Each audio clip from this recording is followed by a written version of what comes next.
Hello, LeggLife viewers. To show you just how cool we are, it is 6:40 on a Friday evening. We are in our recliners, pretty cool, about to watch Fantasia, as the cool kids do. Sherry, when was the last time you saw Fantasia? Probably mid-90s, I'm guessing.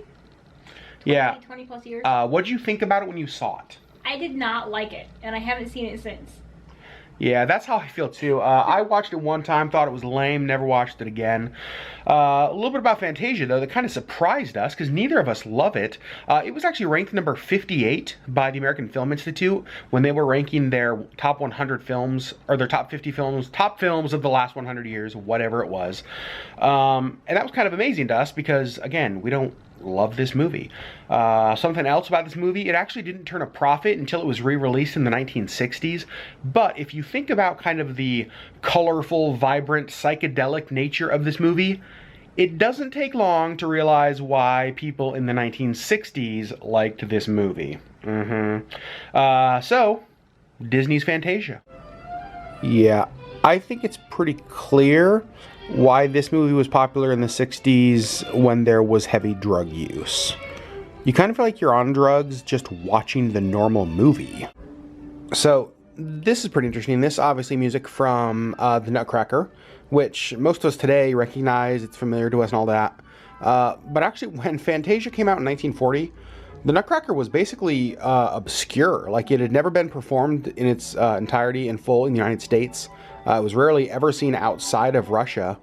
And actually, Fantasia is kind of the catalyst that propelled it to the kind of classic that we know it today. So, obviously, one of the most, actually probably the most iconic, at least visual scene in the whole movie. Mickey and the sorcerer's hat. So awesome. A couple facts about this, actually, though. Did you know that they were originally considering to have, who, Sherry? Dopey. Dopey instead of Mickey in this role. That would have changed things. But ultimately, obviously, they decided on Mickey. And one of the reasons they did is kind of interesting. During the time before Fantasia came out, Donald Duck was rising in popularity to the point of almost surpassing Mickey Mouse. And obviously, Walt viewed Disney as Mickey. Like, Mickey was the star. And so, instead of Dopey, we got Mickey to help his street cred, I suppose.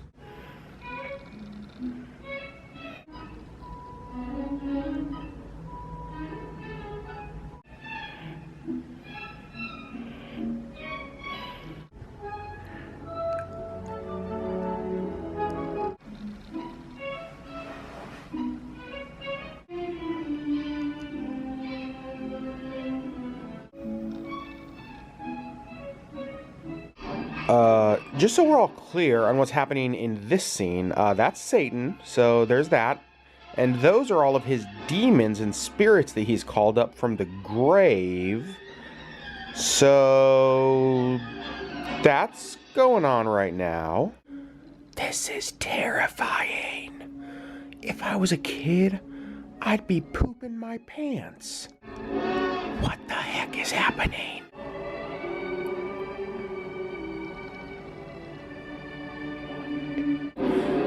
I think that's Gozer, the Keymaster. Okay, so we're hearing church bells, and Satan and the demons clearly don't like them. So this is taking a turn for the better. Okay, now we have, I don't know, maybe monks or somebody traveling through a forest singing Ave Maria, and the devil hibernated on a mountain. Walt, why? Why did you make that movie? You were doing so good with Snow White and then Pinocchio. You were 2 for 2. And then Fantasia. It was no better this time. It may have been worse this time. Sherry, what'd you think?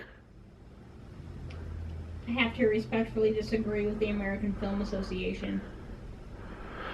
The American Film Association, or whoever it was that named Fantasia, One of the 100 best movies is a bunch of liars.